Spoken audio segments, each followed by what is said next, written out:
안녕하세요. 예수의 이름으로 문안 안 드립니다. 본 CD는 버지니아 애난델에 위치한 메시아 장로교회 방송 선교부에서 한세영 목사님의 설교 내용을 선교용으로 제작한 것입니다.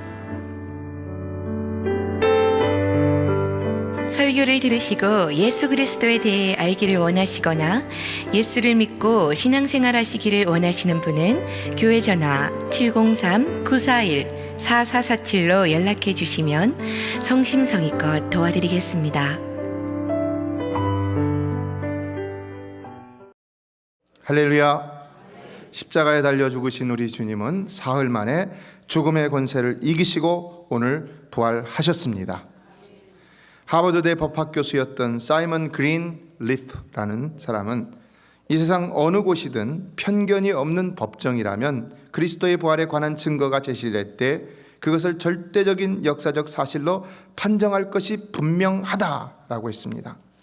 부활은 이미 세상 법적으로도 증명될 수 있을 만큼이나 수많은 증거를 가진 확실한 역사적인 사실이라는 것입니다. 실로 예수님의 부활이 남겨놓은 증거들은 너무나도 많습니다. 여러분, 만일 예수님께서 십자가에서 죽으시고 그것으로 끝나버리셨다면, 부활이 거짓이라면 과연 기독교의 신앙은 오늘날 존재할 수 있을까요?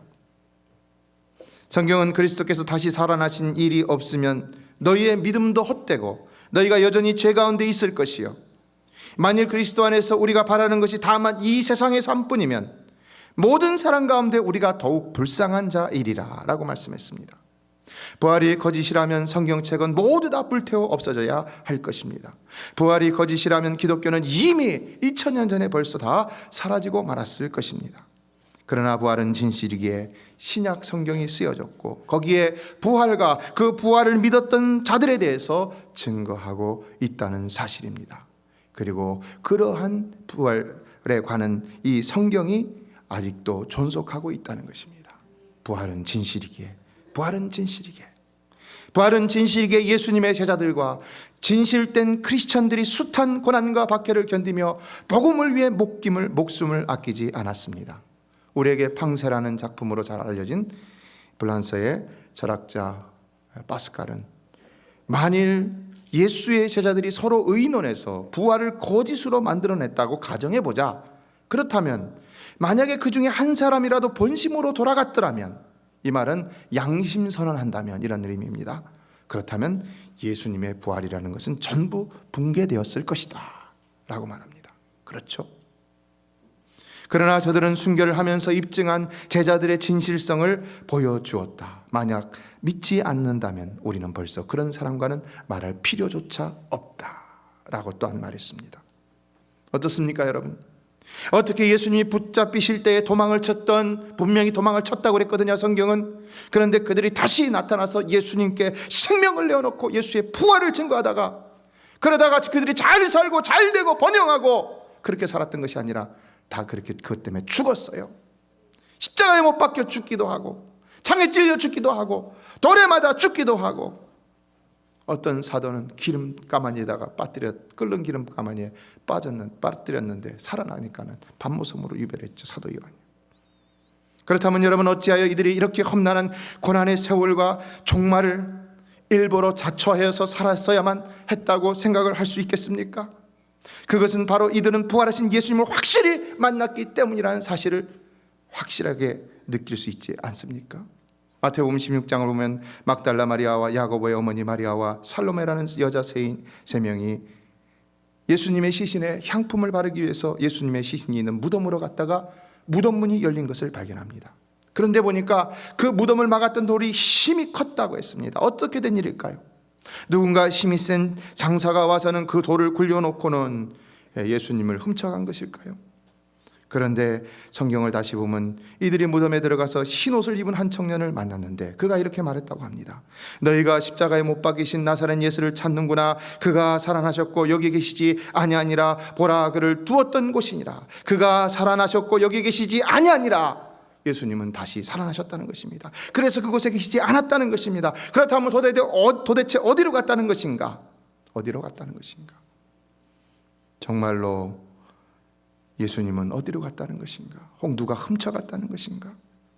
그런데 요한복음을 보면요, 예수님께서 안식 후 첫날 저녁, 오늘날로 말하자면 주일 저녁, 그러니까 예수님이 돌아가신 지 사흘이 지난 날 저녁인 것이죠. 이때의 제자들이 모인 곳에 오셨는데 문을 닫지 않았는데도 변화된 신령한 몸으로 찾아오셔서 손과 옆구리를 보이셨다고 그랬습니다.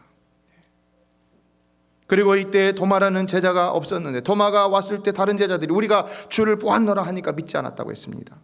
내가 그의 손에 못자국을 보며 내 손가락을 그 못자국에 넣으며 내 손을 그 옆구리에 넣어보지 않고는 믿지 아니하겠노라 라고 했습니다. 그가 직접 물리적으로 육체적인 예수 그리스도, 육체로 살아나신 예수를 직접 보고 만져보지 않고는 믿을 수 없다는 것입니다. 그런데 어떻게 됐습니까? 다시 성경을 보면 8해가 지났는데 예수님이 찾아오셨다고 그랬고요. 그래서 도마에게 예수님이 말씀하셨습니다. 내 손가락을 이리 내밀어 내 손을 보고 내 손을 내밀어 내 옆구리에 넣어보라. 그리하여 믿음 없는 자가 되지 말고 믿는 자가 되라. 무엇을 말하고 있는 것입니까? 예수님은 육체로 부활하셨다는 것입니다. 예수님의 부활은 육체의 부활입니다. 믿으십니까? 죽었던 육체가 다시 살아난 육체의 부활이라는 것입니다. 이에 예수님은 다시 갈릴리로 가셔서 물고기를 잡으러 나간 제자들을 찾아가서 그들이 물고기를 못 잡을 때에 그물을 배 오른편으로 던지라 하셨습니다. 그랬더니 제자들이 그물을 들 수도 없을 정도로 수많은 고기를 잡았는데 세보니까 153마리가 되었다고 그랬습니다. 이런 기적이 전에도 있었죠. 언제 있었습니까? 예수님께서 제자들을 부르실 때 있었죠. 그런데 그때 몇 마리 잡았습니까? 153마리 잡았죠. 제자들은 이것을 통해서 무엇을 깨달을 수 있었습니까? 지금 그 말을 한 분이 바로 우리를 제자 삼으신 그 예수라는 것을 깨달을 수 있었던 것이죠. 그래서 예수님이 와서 초반을 먹으라고 하니까 이들이 바로 그가 예수님이신 줄 알고는 아무도 묻지 않고 와서 먹었다고 그랬습니다. 아무도 묻지 않고. 역시 예수님이 초반을 준비하시고 식사를 함께 하셨다는 장면에서도 우리는 예수님이 확실히 육체로 부활하셨음을 알 수가 있는 것입니다.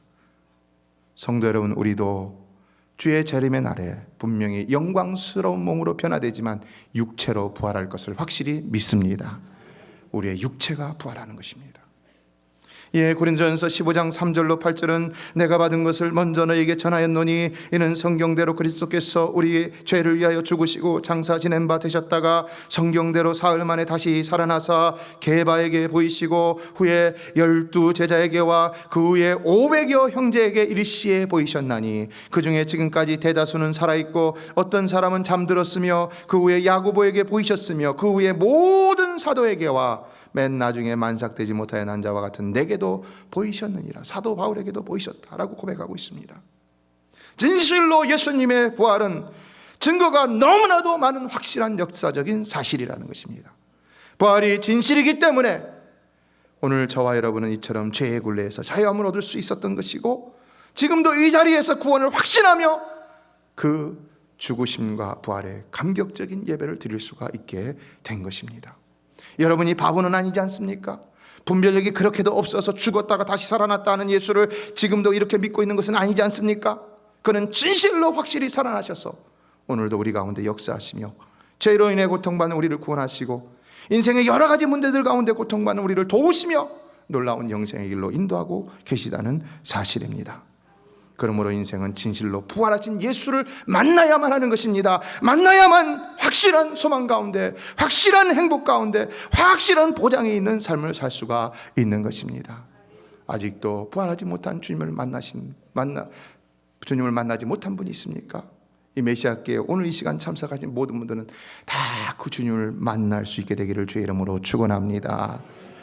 갈 바를 알지 못하고 매일매일 미지의 세계를 향하여 한 걸음 한 걸음을 내딛는 우리의 연약한 인생의 미래에 과연 무슨 확실한 기약이 있고 소망이 있겠습니까?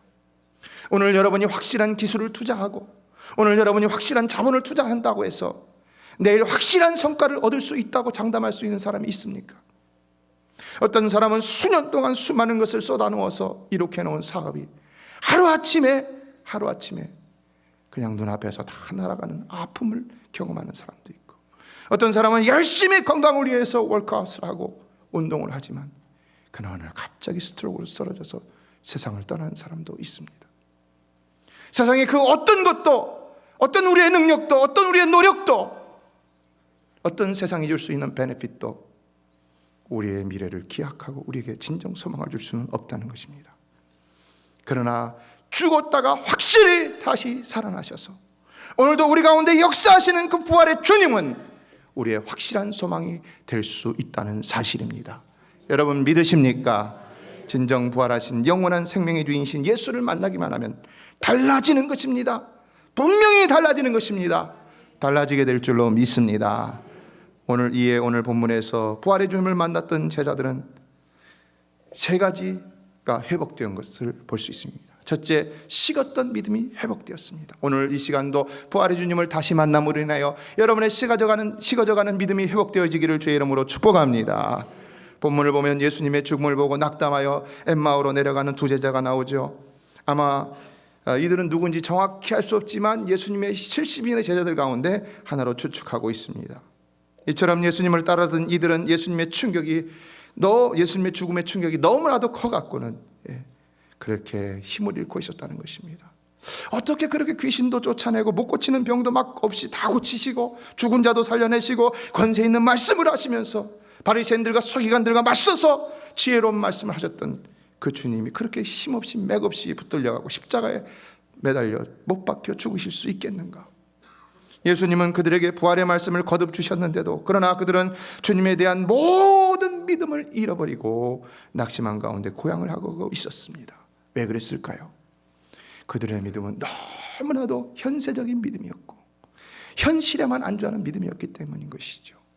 사랑하는 성도 여러분, 우리의 믿음은 분명히 현재적이어야 할 뿐만 아니라 또한 미래적이 되어야 할 줄로 믿습니다. 미래적이 되어야 됩니다. 이 말씀은 오늘 우리에게도 오늘도 이루어지지만 그러나 내일도 이루어질 말씀이라는 사실을 우리는 반드시 믿어야 한다는 것입니다. 그런데 33절로 34절을 보면 가던 길을 곧바로 돌이켜 예루살렘으로 돌아가 예수님의 제자들 앞에 말하기를 그들이 주께서 과연 살아나시고 시몬에게 보이셨다. 그리고 두 사람도 길에서 된 일과 예수께서 떡을 떼심으로 자기들에게 주신 것을 말하더라. 이렇게 말하고 있다는 것입니다. 도대체 무슨 일이 일어났길래 이들의 믿음이 이렇게 돌연 예수님의 부활을 증거하는 자들이 되는 그런 믿음이 되었을까? 무엇이 그들의 식었던 믿음의 생명력을 불어넣고 있었는가? 무엇입니까? 13절로부터 보면 그것은 바로 이들이 부활하신 예수를 만났기 때문이라는 사실을 알 수가 있는 것이죠. 오늘도 부활하신 예수를 만나기만 하면 우리의 연약한 믿음이 분명히 회복될 수 있다는 것입니다. 예수님의 제자들은 우리가 보듯이 만나고 또 만났어요. 부활하신 주님. 그러므로 말미암아 그들의 믿음이 더 커져갔고 그들의 믿음이 결국은 사명의 자리까지 이룰 수 있는 그 큰 믿음이 되었던 것을 볼 수가 있습니다. 사랑하는 성도 여러분, 이미 부활의 주님을 만난 여러분들, 그러나 그 주님은 오늘도 살아서 우리 가운데 계십니다. 그 주님을 오늘 이 시간에도 만나시기를 주의 이름으로 축복합니다. 그래서 우리의 믿음이 다시 새로워질 수 있기를 원합니다. 독일의 문학가 괴테의 파우스트를 보면은 주인공 파우스트가 인생의 의미를 모르고 하루하루를 살다가 급기야 허무주의에 빠져갖고 자살을 하려고 하는데 그때 갑자기 교회에서 합창 소리가 들리는데 부활 찬양 소리가 들립니다. 사셨네 사셨네 예수 다시 사셨네. 그 순간 그 소리를 들은 파우스트는 이상하게 내면으로부터 어떤 큰 힘이 솟아오르는 것을 경험하게 됩니다. 그런데 바로 거기서 그가 변화되기 시작했다는 것입니다. 거기서 인생의 깊은 의미를 발견하고는 다시 힘있게 일어나서 보람된 길로 나아가기 시작했는데 그의 인생이 완전히 달라지게 되었다는 것입니다. 어떻게 인생이 달라졌다는 것입니까? 그는 진정 거기서 부활하신 주님을 만났기 때문에 그 인생이 달라졌다는 것이죠. 부활하신 주님을 만나는 자만이 진정한 인생의 의미를 깨달을 수 있는 줄로 믿습니다. 저는 진실로 이 시간 이 자리에서 이 부활의 메시지를 듣는 여러분, 부활의 찬송을 함께 부르는 여러분, 한 번도 빠짐없이 부활하신 예수님을 만나게 되기를 간절히 주의 이름으로 축원합니다. 예수님의 제자들도 예수님이 힘없이 십자가에서 돌아가시자 절망하고 낙담하여 다 뿔뿔이 흩어졌지만 그러나 부활하신 그분을 만나고는 완전히 그들이 달라졌다는 것입니다. 부활의 주님을 만난 그들은 더 이상 무기력한 자들이 아니었습니다. 부활의 주님을 만나기 이전에 그들은 현세에 집착했지만, 그러나 부활의 주님을 만나고 난 이후에 그들의 믿음은 보이는 것이 아니라 보이지 않는 것을 더 사모했고 더 귀하게 여겼고, 그것에 더 놀라운 소망과 믿음과 확신을 가지고 이전과는 확실히 다른 삶을 살아가게 되었다는 것입니다. 이처럼 부활에는 성도를 변화시키는 놀라운 힘이 있는 것입니다. 그러므로 오늘 여러분도 진실로 이 부활의 놀라운 소식 앞에 성령으로 말미암아 부활하신 주님을 꼭 다시 만남으로 무력해진 삶이 힘을 얻고 강건하게 다시 일어나 더 놀랍고 보람되고 힘있게 사명을 감당하는 변화된 삶을 살아가실 수 있게 되기를 간절한 마음으로 소원합니다. 두 번째 본문에서 부활하신 주님을 만났던 두 제자는 소망이 회복되었다는 사실입니다. 여러분, 이 두 제자에게 예수님이 없는 세상이란 과연 어떤 세상이었을까요? 그렇게나 예수님을 철석같이 믿고 예수님의 뒤를 따라다니는 것을 낙으로 삼고, 그러나 이렇게만 살면 이 땅에서 뿐만 아니라 저 영원한 하늘나라에서도까지도 거침없는 이런 안정되고 보장된 삶을 살아가게 될 것이라는 절대 확실한 소망을 가지고 살았는데, 그런데 그랬던 그 삶의 보장인 예수가 맥없이 힘없이 붙들려서 십자가에 못 박혀 돌아가 버리고 말았다는 것입니다. 그들은 소망을 잃어버린 것이죠. 미래를 잃어버린 것이죠. 이제는 모든 것을 잃어버린 것입니다. 얼마나 그들의 절망이 컸느냐. 그들의 소망이 컸던 만큼 절망이 더 컸던 것인데, 이들은 모든 것을 다 포기하고 이제는 예루살렘을 떠나서 자기 고향으로 내려가고 있는 것을 볼 수가 있습니다. 그런데 거기서 부활하신 예수 그리스도를 만났다는 것입니다. 어떻게 되었습니까? 그들의 소망이 예수 그리스도를 만남으로 다시 회복되었을 뿐만 아니라 이제는 더욱더 놀라운 새로운 차원의 삶으로 변화되게 되었다는 것입니다. 성도 여러분, 진실로 다시 한번 부탁드립니다. 이 아침에도 부활의 주님을 다시 만나 새로운 차원의 삶으로 더욱 힘있게 전진해 나갈 수 있는 여러분 되시기를 주의 이름으로 축복합니다. 히브리어로 소망을 나타내는 단어 중에 티그와라는 단어가 있는데, 이 단어를 분석해 보면 거미줄처럼 엮는다는 의미가 있습니다. 그렇다면 이 의미는 우리에게 무엇을 전달해 주고 있다는 것인가? 그것은 약한 사람도 소망으로만 엮은다면 강한 사람이 될 수 있다는 것입니다. 사랑하는 성도 여러분, 여러분의 마음에 소망이 있습니까? 소망이 있습니까?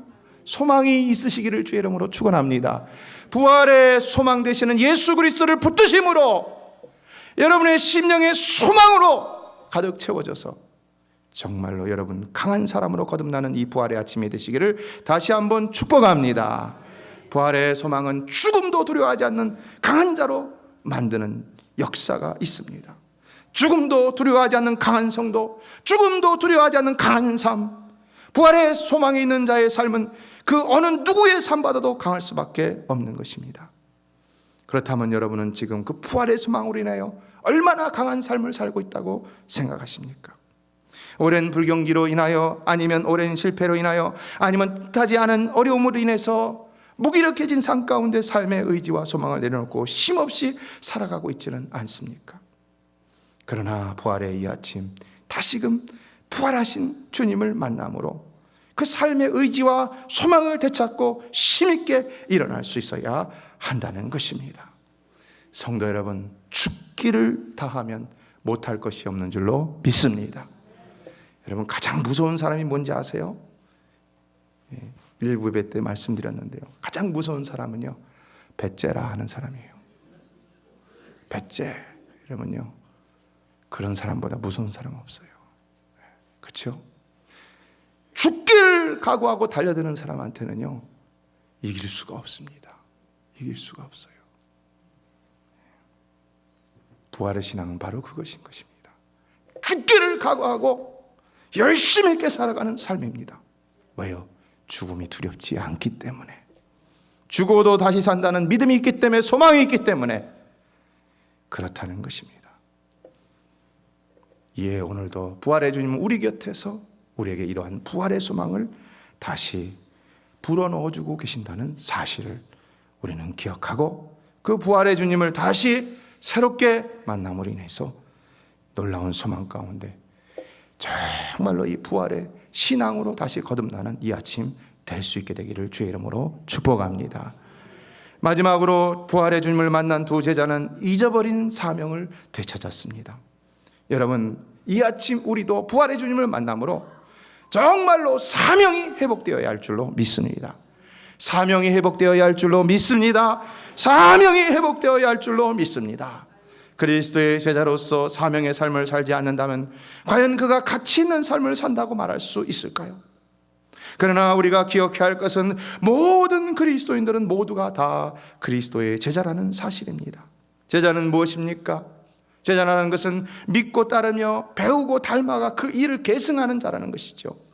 그렇다면 우리가 예수님의 제자가 아니라 할 수 있습니까? 그런데도 많은 성도들은 자신이 제자인 것을 인식하지 못하거나 자꾸 잊어버릴 때가 있습니다. 왜 그렇습니까? 그것은 배움의 자리에 있지 않기 때문인 것입니다. 학생이 언제 자기가 제자인 줄 압니까?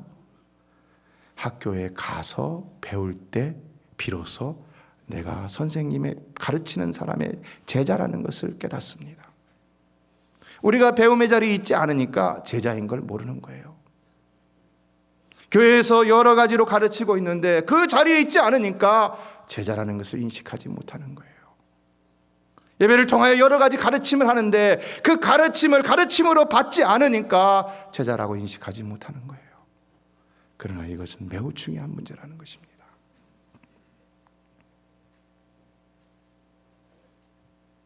그러나 예수님, 그 주님이 우리를 구원하셨을 뿐만 아니라 우리를 불러 우리를 그의 제자로 삼으신 까닭은 무엇입니까? 그것은 바로 사명 감당인 것이죠. 그래서 마지막에 그러므로 너희는 가서 모든 족속으로 제자를 삼아 아버지와 아들과 성령의 이름으로 세례를 베풀고 내가 너희에게 분부한 모든 것을 가르쳐 지키게 하라. 볼지어다 내가 세상 끝날까지 너희와 항상 함께 있으리라 라고 말씀하셨던 것을 보게 됩니다. 오직 성령이 너희에게 임하시면 너희가 권능을 받고 예루살렘과 온 유대와 사마리아 땅끝까지 이르러 증인이 되리라 말씀하셨습니다. 우리 주님이 우리에게 주신 사명 뭐라는 것입니까? 아직도 예수를 믿지 않는 다른 이들을 제자로 삼아 세례를 베풀고 주님 분부한 모든 것을 가르쳐 지키게 하여 그들도 우리와 같은 부활의 예수님으로 인한 부활의 신앙을 가지고 천국 영생을 소망하면서 하늘나라의 기쁨을 누리면서 이제는 이 땅의 삶뿐만 아니라 저 영원한 죽음 이후의 삶에서도 확신을 가지고 능력 있게 살아가는 삶을 살게 함으로 그도 또한 우리와 같이 다른 이들에게 또 복음을 전하는 이가 되게 하는 것이라는 것이죠. 교회는 바로 이 사명을 위해 존재하는 것이고 저와 여러분도 마찬가지로 바로 이 사명을 위해 존재하고 있는 것입니다. 그러므로 교회는 반드시 아직도 영생의 주인이신 예수 그리스도를 모르는 이들에게 예수 그리스도를 전할 수 있어야 하는 것이고 그래서 그들로 예수를 믿음으로 세례를 받고 공부를 시켜서 그 말씀대로 우리와 똑같이 살며 또한 이 사명을 또 감당케 해야 할 의무가 있는 것입니다. 그러나 과연 누가 이와 같은 사명을 감당할 수 있는가? 누가 이와 같은 사명을 자진해서 감당할 수 있겠습니까? 그는 오직 오늘 본문에서와 같이 부활하신 주님을 만난 자라는 것입니다. 사랑하는 성도 여러분, 사명의 길이 꺼리끼는 길이지만 그러나 이 아침에 부활하신 주님을 만남으로 기꺼이 사명의 길을 가겠습니다 라고 고백할 수 있는 여러분의 신앙이 되시기를 주의 이름으로 축복합니다. 부활하신 주님을 만나지 못한 자는 아직도 십자가의 공포에서 벗어나지 못하므로 생명력이 없기 때문에 사명을 감당할 수가 없는 것입니다. 그래서 그는 주여 주여 하는 자는 될 수 있지만은 축복받으라 할 때 아멘 할 수 있는 자는 될 수 있지만은 아버지의 기쁘신 뜻대로 살아갈 수 있는 자는 될 수가 없는 것입니다.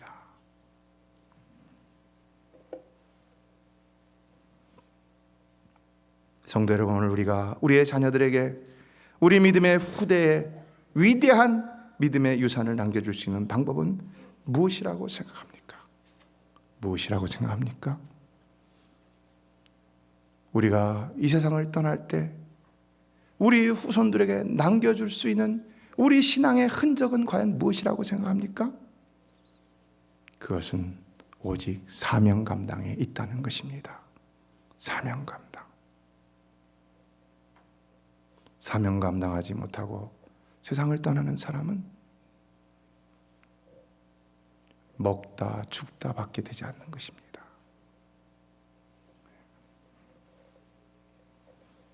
그러나 이것은 바로 부활하신 주님을 만나야 회복이 가능하다는 것입니다. 목사로서의 사명, 장로님들은 장로님들로서, 권사님들은 권사님들로서, 집사님들은 집사님들로서의 사명이 다 있습니다. 때를 따라 여러분에게 주어지는 사명이 있고, 또 여러분 각자에게 주어지는 사명이 있습니다. 예수님의 제자로서의 사명이 있습니다. 회피하시겠습니까? 회피하시겠습니까? 예수님이 회피하셨다면 우리가 구원을 받을 수 있었겠습니까? 오늘 우리가 회피한다면 어떤 일이 벌어지겠습니까? 오늘 우리가 회피함으로 어떤 일이 벌어지고 있습니까? 그러므로 정말로 부활의 주님을 만남으로 인해서 이 사명을 감당하는 자로 다시 새롭게 거듭날 수 있는 이 아침 되기를 다시 한번 주의 이름으로 축원합니다. 부처님은 죽음의 순간에 나는 죽으나 내 가르침은 영원히 남는다는 말을 남겼습니다. 그러나 예수님은 인자가 장차 사람들의 손에 넘겨 죽임을 당하고 제3일에 살아나리라 하시고 그 말씀 그대로 무덤에서 다시 살아나셨습니다. 그리고 오늘까지도 살아 계시다는 사실입니다. 오늘까지도 살아계셔서 오늘도 우리에게 부활의 능력을 공급하여 주시고 계시다는 것입니다. 그러므로 성도 여러분, 오늘도 그 주님을 반드시 만나시기를 다시 한번 주의 이름으로 축복합니다. 말씀을 맺습니다. 이처럼 부활의 주님은 우리에게 새로운 차원의 믿음과 소망과 사랑의 힘을 공급해 주시기 위해서 부활하셨던 것입니다. 안산의 고은 목사님이라는 분이 간증하신 건데요, 김미자 집사님이라는 분이 계셨는데 남편이 위암말기 환자로 집에 누워 계셨다고 합니다. 암세포가 임파선까지 전이가 돼서 의학적인 치료는 끝났다고 임종만 기다리라고 해서 그렇게 집안에 누워 있었다는 것입니다. 그러나 이 김 집사님은 남편의 죽음이 두려웠습니다. 특별히 진통이 찾아올 때마다 더 두려웠습니다. 그럼에도 그 고통을 지켜볼 수밖에 없었던 집사님은 이제 부활절이 되어서 성찬식을 하게 되었는데 그 예배에 참석해서는 아무도 모르게 남편을 위해서 자기 몫의 성찬을, 자기가 먹어야 될 것을 남편을 위해서 딱 챙겼다는 것입니다. 빵을 손수건에 싸고 포도주는 작은 병에 담고, 그러니까 아주 이 작정을 하고 왔다는 것을 알 수 있죠. 여러분 가운데 누가 정말 오랜 병상에서 이렇게 성찬을 받을 때 받지 못하고 그런 분이 계신다면은 저에게 말씀하십시오. 저하고 우리 부목사님 한 분, 그리고 장로님 한 분 이렇게 가셔서 그 자리에서 하면 됩니다. 제가 전에 있던 교회에서도 그렇게 했습니다. 그런데 이제 이 성찬 예배가 끝나고 난 다음에 집으로 달려가서 이 집사님이 고통 속에 식은땀을 흘리며 쓰러져 있는 남편에게 성찬을 내밉니다. 여보, 오늘 부활절 성찬이에요. 당신을 위해서 내 몫을 받아왔어요. 이 떡은 십자가에서 살을 찢어 영생하라고 주신 주님의 몸이고, 이 포도주는 우리를 위해 대신 고통당하신 주님의 피랍니다. 그래서 이제 남편에게 줬는데 남편이 이것을 받아들고는 아내의 그 뜨거운 사랑에 감동해서 눈물을 흘리면서 그 성찬을 받았다는 것입니다. 그런데요, 기적이 일어났습니다. 놀랍게도 그 성찬을 대하는 그 순간에 모든 고통이 사라지고 갑자기 평안이 물밀듯이 그 안에 몰려오기 시작했다는 것입니다. 병이 치유되기 시작했던 것이죠. 할렐루야. 부활하신 주님은 우리의 질병도 치료할 수 있는 줄로 믿습니다. 김 집사님은 하나님께 감사하고 죄송해요, 성찬은 그렇게 받는 것이 아닐 텐데 라고 기도했지만 그것에는 놀라운 부활의 능력이 역사하고 있었던 것입니다. 이 아침 예수 그리스도의 성찬을 대하는 여러분에게도 이와 같은 놀라운 부활의 능력의 역사가 일어나게 되기를 주의 이름으로 축원합니다. 우리 가운데 병자가 낫는 역사도 일어날 수 있게 되기를 주의 이름으로 축복합니다. 간절히 소망합니다. 30절로 31절을 보면 그들과 함께 음식 잡수실 때 떡을 가지사 축사하시고 떼어 그들에게 주시니 그들의 눈이 밝아져 그인 줄 알아보더니라고 했습니다. 여러분도 오늘 성찬을 대할 때 영의 눈이 열려서 육신의 눈으로는 볼 수 없는 부활의 주님을 반드시 바라볼 수 있게 되기를 간절히 소원합니다. 그러나 로마서 6장 5절은 만일 우리가 그의 죽으심과 같은 모양으로 연합한 자가 되었으면 또한 그의 부활과 같은 모양으로 연합한 자도 되리라고 말했습니다. 우리가 그리스도의 부활을 본받아 연합하는 자가 되려면 우리는 그리스도의 죽음도 본받아 연합하는 자가 되어야 한다는 것입니다. 죽지 않고 부활할 수 있습니까? 죽지 않고 다시 살아났다는 말을 할 수가 있습니까? 다시 살아났다는 말은 죽은 자에게만 할 수 있는 말입니다. 부활이라는 것은 오직 죽어야만이 일어날 수 있는 것입니다. 그러므로 오늘 우리는 이 아침에 성찬을 대하면서 죽음 없이 부활의 유익만 취하려는 잘못된 신앙이 있다면 하나님 앞에 회개하고 먼저 우리 자신이 그리스도의 죽음도 본받겠습니다 결단함으로 인하여서 진정 그 결단 가운데 부활의 능력이 주어지는 역사도 체험할 수 있게 되기를 간절히 소망합니다. 오직 그 길만이 부활을 위해 십자가를 지신 그리스도의 공로를 헛되지 않게 하는 일이 될 줄로 믿습니다. 메시아 장로교회는 아난데일 236 리틀 리버 턴파이크 선상에 있으며 디자인 안경과 알라딘 서점 옆에 있습니다. 주소는 4313번 마크햄 스트리트, 애난데일 버지니아 22003입니다. 성경은 주 예수를 믿어라. 그리하면 너와 내 집이 구원을 얻으리라 하셨습니다. 이 CD를 들으시는 분께서 예수를 믿지 않으셨다면 꼭 예수를 믿고 죄악된 세상에서 구원을 받을 수 있도록 기도하겠습니다.